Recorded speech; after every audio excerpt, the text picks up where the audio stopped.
Всех приветствую на своем канале. С вами Павел Сидорик. У меня есть два ролика, где я показывал люки-невидимки для плитки. Было очень много вопросов по поводу, какой фирмы люк мы использовали, и также о том, как правильно этот люк установить. Сейчас в этом видеоролике я попытаюсь ответить на эти вопросы. Вот, значит, у меня люк, приобретенный в магазине. В таком виде он продается. Этот люк фирмы Практика, нажимной 4-го поколения, евроформат. Почему люки именно этой фирмы? Они себя очень хорошо зарекомендовали. Во-первых, он легко очень устанавливается. Жесткая конструкция. Дверца открывается при помощи нажатия, а также при помощи присоски. Можно сохранить рисунок плитки. Не требуется подрезать плитку по периметру люка. То есть плитка может открываться с запасом.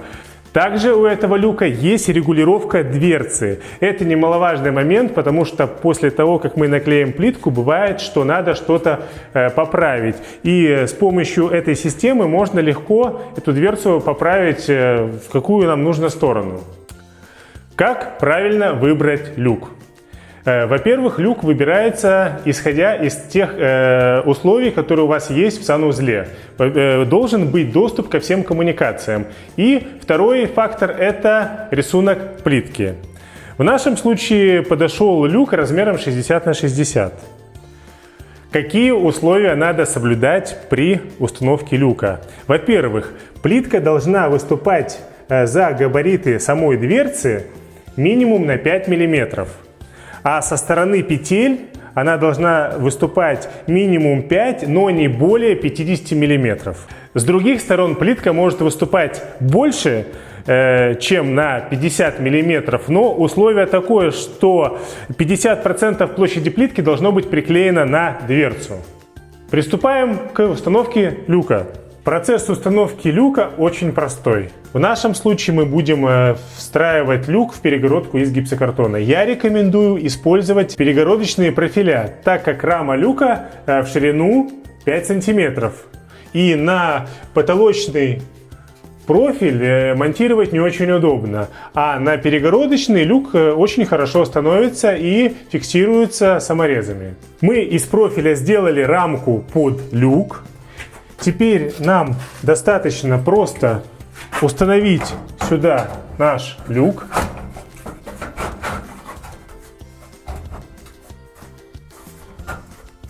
Дверца должна быть за подлицо с гипсокартоном. Поэтому раму мы выравниваем по профилям. Сбоку уже подготовлены отверстия для саморезов. Мы фиксируем люк.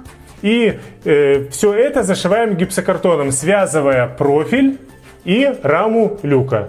Перед установкой люка важно зафиксировать стопорные винты, как написано в инструкции. Их здесь 8 штук.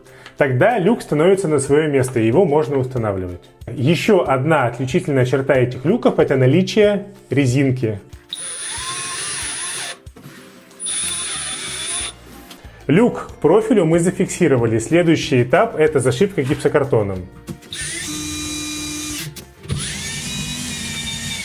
Гипсокартон на конструкцию из профилей мы смонтировали. Вот что у нас получилось.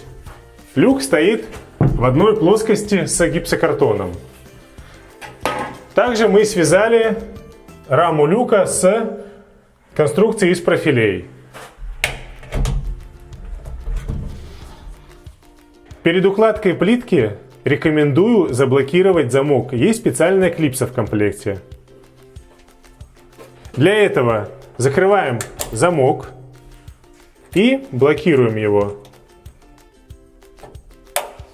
Для чего это нужно?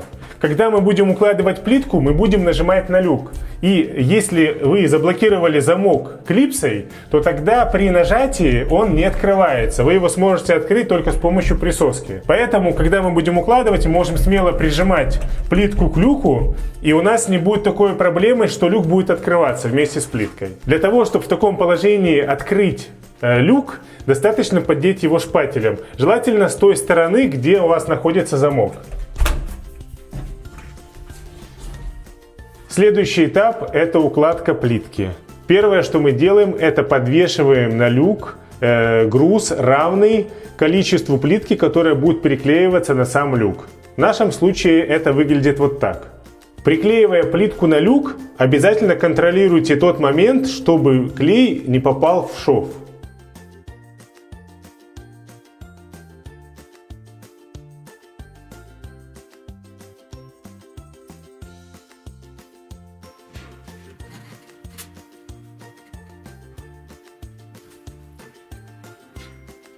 Последний этап работы с люком – это засиликонивание шва между плитками. И, соответственно, после того, как силикон высохнет, надо его будет прорезать под углом 45 градусов.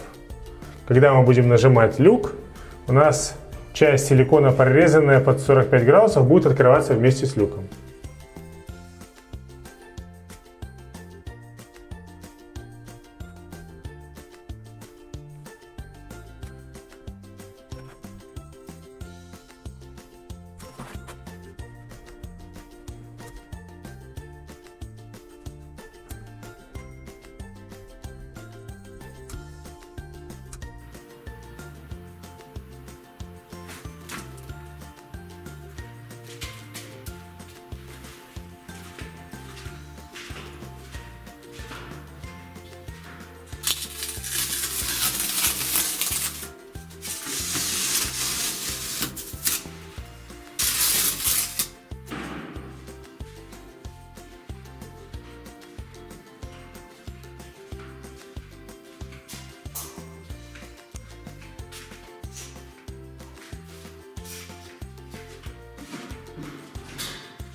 Самый ответственный момент. Прорезаем силикон лезвием. Можно прорезать при помощи малярного ножа, а можно при помощи вот такого вот лезвия обычного.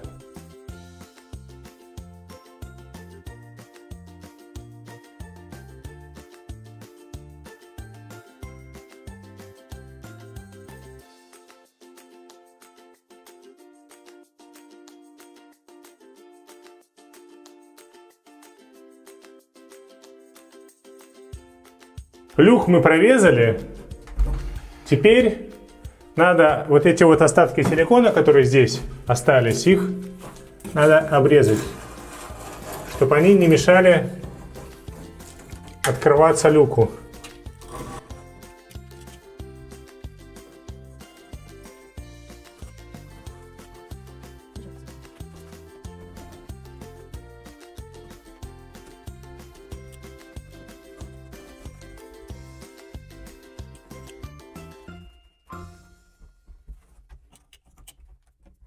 Ну все, наш люк готов к эксплуатации.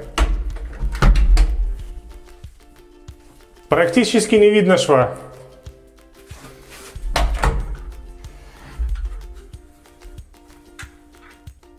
Всем спасибо за внимание.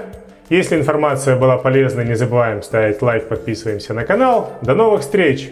No, you've been a good friend, and that's in the thick and thin.